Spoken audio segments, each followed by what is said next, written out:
Hello friends, നമസ്കാരം. ഞാനിങ്ങനെ സ്ഥിരമായിട്ടെന്നല്ല, ഞാനങ്ങനെ വീഡിയോസ് ഒന്നും ഇടാത്ത ഒരാളാണ്. ആദ്യമായിട്ടാണ് ഞാനിങ്ങനെ ഒരു വീഡിയോ ചെയ്യുന്നത്. പക്ഷെ എനിക്ക് വീഡിയോ ചെയ്യാണ്ടിരിക്കാൻ പറ്റുന്നില്ല. നമ്മുടെ നാട്ടിലെ ഓരോ കാര്യങ്ങൾ കണ്ടിട്ട് ഭയങ്കര മാനസികമായിട്ടൊരു വിഷമം തോന്നും. കാരണം ഇന്ന് ഒരു ന്യൂസ് കണ്ടു.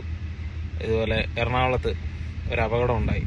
ഒരു റോഡ് പണിയുടെ സംബന്ധമായിട്ടൊരു അപകടം ഉണ്ടായി. ഒരു ഡ്രൈവർ മരിക്കുകയുണ്ടായി. അയാളുടെ ഉപജീവനത്തിന് വേണ്ടി യാത്ര ചെയ്തൊരു മനുഷ്യനാണ്.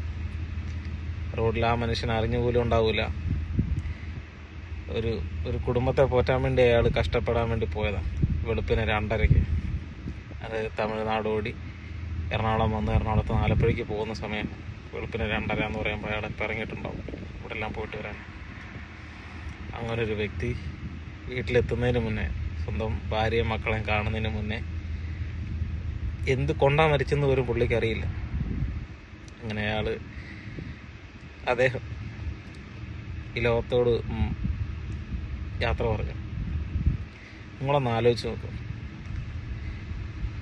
ഈ ആളുടെ സ്ഥാനത്ത് നമ്മളെ ചിന്തിക്കണ്ട, നമുക്ക് വേണ്ടപ്പെട്ട ആരെങ്കിലും ആയിരുന്നു ഒന്ന് ആലോചിച്ച് നോക്കും, നമ്മുടെ മാനസികാവസ്ഥ എന്തായിരിക്കും? ഈ അപകടത്തിന് ഉത്തരവാദി ആരാണ്? ഈ അപകടം ഉണ്ടാക്കിയവരും ഇതിൻ്റെ കരാറുകാരും ഇതിൻ്റെ മുമ്പിൽ പ്രവർത്തിച്ചവരെല്ലാം എല്ലാവരും അവരവരുടെ പാട്ടിന് പോകും.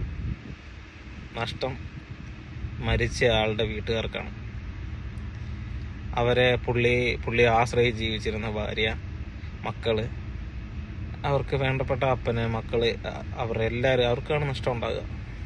വേറെ ആർക്കും ഒരു നഷ്ടമില്ല. ഈ വാർത്താ മാധ്യമങ്ങൾ അവർക്ക് ആത്മാർത്ഥമായിട്ട് തന്നെ അവർ പത്രവാർത്തകൾ റിപ്പോർട്ട് ചെയ്യുന്നുണ്ട്, മാധ്യമങ്ങൾ അതിൻ്റെ വാർത്തകൾ റിപ്പോർട്ട് ചെയ്യുന്നുണ്ട്, എല്ലാം ഉണ്ട്.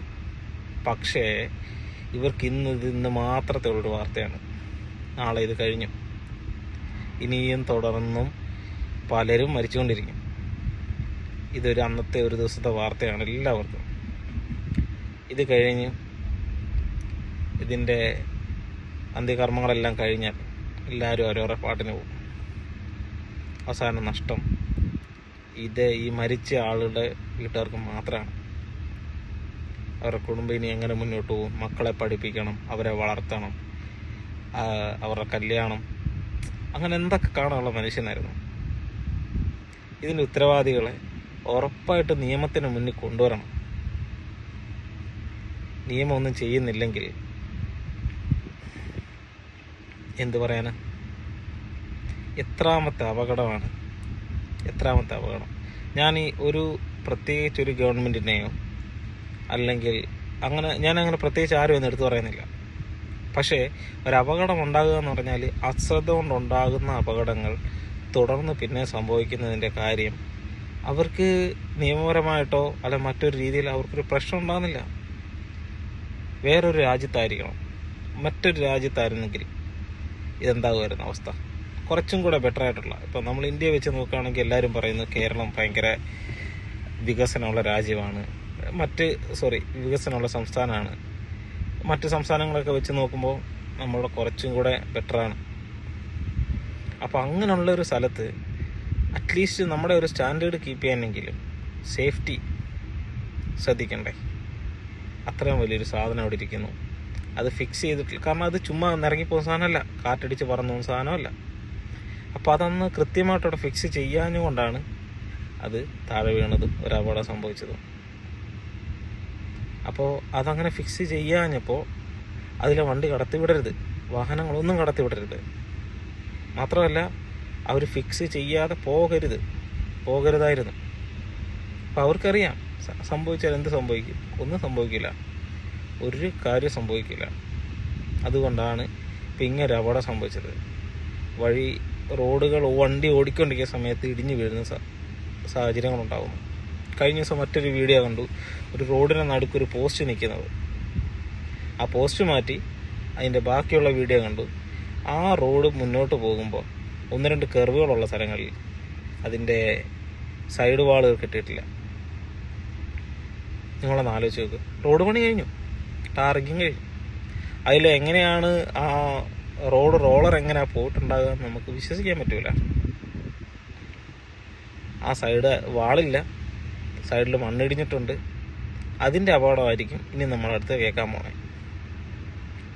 ഒരു 6 മാസത്തിനുള്ളിൽ മിനിമം 2 അപകടം അവിടെ സംഭവിക്കാൻ സാധ്യതയുണ്ട്.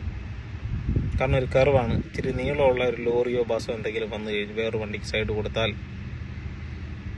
അറ്റ്ലീസ്റ്റ് പകല് അറിയാവുന്നവർ ശ്രദ്ധിച്ചു പോകും. വൈകിട്ട് ഒരാൾ വന്നാൽ, ഒരു ലോറിക്കാരൻ ലോങ് ഡ്രൈവൊക്കെ ഓടി വരുന്ന വണ്ടിക്കാരന് ചിലപ്പോൾ ഷോർട്ട് കട്ട് കാണിക്കുന്നത്, അല്ല ഒരു ഗൂഗിൾ മാപ്പിൽ ഷോർട്ട് കട്ട് കാണിക്കുന്ന ആ റോഡായിരിക്കും.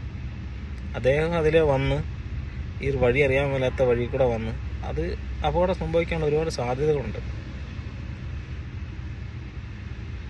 ഒന്നൊരു ചുക്ക് സംഭവിക്കത്തില്ല. എന്നാ ചെയ്തെന്ന് പറഞ്ഞാലും ഈ കരാറുകാർക്കോ സേഫ്റ്റി നോക്കാതെ ജോലി ചെയ്യുന്നവർക്കോ ഒരു ചുക്ക് സംഭവിക്കത്തില്ല. ആര് മരിച്ചാലും. ഞാനൊരു കമൻറ്റ് വായിച്ചു, ആ ന്യൂസിൻ്റെ താഴെ ഒരു കമൻറ്റ് വായിച്ചു എറണാകുളത്തെ വിഷയത്തിൻ്റെ പുറകെ. അതിലൊരു മന്ത്രിയോ അല്ലെങ്കിൽ ഏതെങ്കിലും ജനപ്രതിനിധിയോ വന്ന് ഇങ്ങനൊരു പ്രശ്നം സംഭവിച്ചിരുന്നെങ്കിൽ പെട്ടെന്നൊരു തീരുമാനമായേനെന്ന്. ഇത്രയേ ഉള്ളൂ.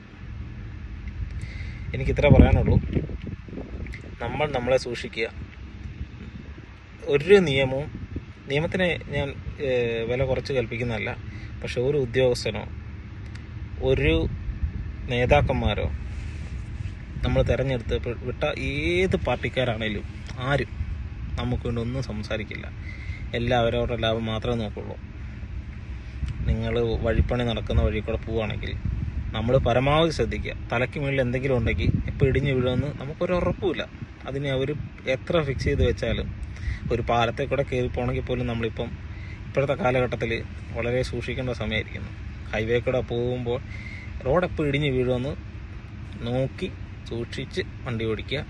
പാലത്തിൻ്റെ ഇടയിൽ കൂടെ പോകുമ്പോൾ പാലം ഇടിഞ്ഞ് വീഴാതിരിക്കാൻ നോക്കുക. പരമാവധി എല്ലാവരും എന്തെങ്കിലും ഇൻഷുറൻസ് എടുക്കുക. എനിക്ക് അത്ര പറയാനുള്ളൂ. ഇപ്പം നമ്മുടെ നാട്ടിൽ കേരളം മാത്രമല്ല ഞാൻ ഉദ്ദേശിച്ചത്, പൊതുവേ എല്ലാ സ്ഥലങ്ങളിലും അതൊക്കെ ഇപ്പം നോക്കേണ്ട ആവശ്യമുണ്ട്. ദയവായി, വല്ലാത്ത മനസ്സിന് ഭയങ്കര വിഷമമുള്ളതാണ് ഞാൻ ഈ വീഡിയോ ചെയ്യുന്നത്. Okay, thank you so much.